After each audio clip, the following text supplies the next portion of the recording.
Saluton, cae bonvenon al nova eldono de legado el mia vercaro. Mi estas Jochen, cae en ci tiu canalo mi parolas Esperanton, la internazian pontlingvon.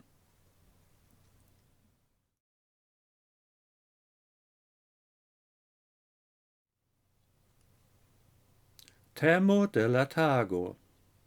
La venontan lerneian tagon post la semainfino, Sophia spertis tute malsaman surprison, pri cio si neniam songes. Gi comencigis, ciam ciui salutis sin lau nome. Sed ciel ciui subite sies sia nomon. Si ne devis longa attendi, gis la enigmo estos solvita. Shaine la artgruppo anstatauigis la expositiajoin en la corridoroi la postagmeson antau la semainfino, cae la plei ofta arta motivo, cio ridetis pli granda ol vivo alla spectanto en ciui eblai nuansoi de coloro, estes sia propra portreto, quiu ancau portis sia nomon. Tro granda amdeclaro, pensis Sophia, sed de quiu gi venis? Quelcae schizfolioi, quiu ancau pendis malantau vitro, fine conducis sin alla respondo, char si antaue vidis unu el ili. Si devis nur memori en quies caiero gi estis. Sed estis la respondo, viv granda, antau si petante pardonon. Pardonu, Sophia, sed mi havas nenian influon pri kiu presajoi estos elmontritai. Estas en ordo, Johano, respondis Sophia. Finfine viai presentoi estas tre utilai. Quancam mi eble shatintus malhavi tiom da popularezzo. Do ciu estas bona, do gis revidu en la literatura leziono. Nun ne forcuru tui, Johano, prefere vi diru al mi cion tio signifis antau hierau. Nenion specialan, mi ofte ludis tie. Cae cial vi povas fari tion? Tute simple, Sophia, mi ancau estas unu el la privilegiuloi. Cetere, vi vere aspectas bele en via vespera robo. Con tiui vortoi, Johano mal aperes en la hom amasso, cae Sophia restis sola con sia maltranquillae sentoi. En la literatura leziono, Sophia changis sian sitlocon por sidi apud Johano cae faris al li pliain demandoin flustre.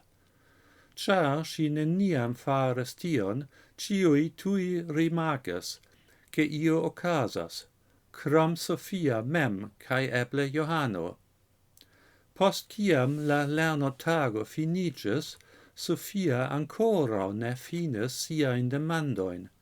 Principe, char ne eblis multe eltiri el Johano dum la leziono. Ciu vi ludas alian instrumentoin crom la piano, Sophia volis inter alie clarineton, saxophonon, fluton, gitaron, accordionon, Johano listigis.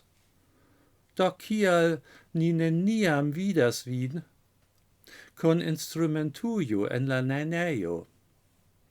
Cial mi portu miain instrumentoin alla lerneio, cia mi besonas ili nur heime, respondis Johano.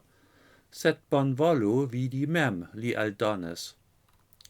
Johano estis pacinta con Sophia alla biciclo racoi. Attendis gis si eltiris sian biciclon, cae poste iris quelcain pasioin con si. Nun ili staris antau la music lerneo. Johano montris alla pordae sonoriloi. Vi vidas, ci tie estas la music lerneo, cae ci tie mi logas. super la musiclernejo, prefere en la meso, miai onclinoi administras gin, cae mi helpas kie mi povas. Nun mi comprenas kial vi ne povas lerni ion pli en liceae music lectionoi, kial vi ne diris tion tui. Sed Sophia, tiam vi neniam tiom interesigios pri mi, ciu? Verŝajne ne, au ne tiom, sed kial mi zorgu pri vi. Mi pensus, che estu tre place por mi havi knabinon kiel cor amicinon, kiu ancao shatas musicon, precipe ciam si aspectas tiel bella kiel vi. Vi volas diri che vi volas esti con mi? Yes, Sophia, mi enamigis al vi ecte la unua tago, cae de tia mi clopodas altiri vian attenton. Ni vidu. Sophia provisore nestes sin contra la larga brusto de Johano. Bone, mi consentas, si tiam diris, cae vi povas kissi min foie. Sed ni conservu la aliaen sensajoin por iam, ciu bone? Lau via ordono, princino, Johano respondes, cae kisses la lentugoin sur sia naso. Gis Sophia ettendes siain lipoin al li anstatau sia naso.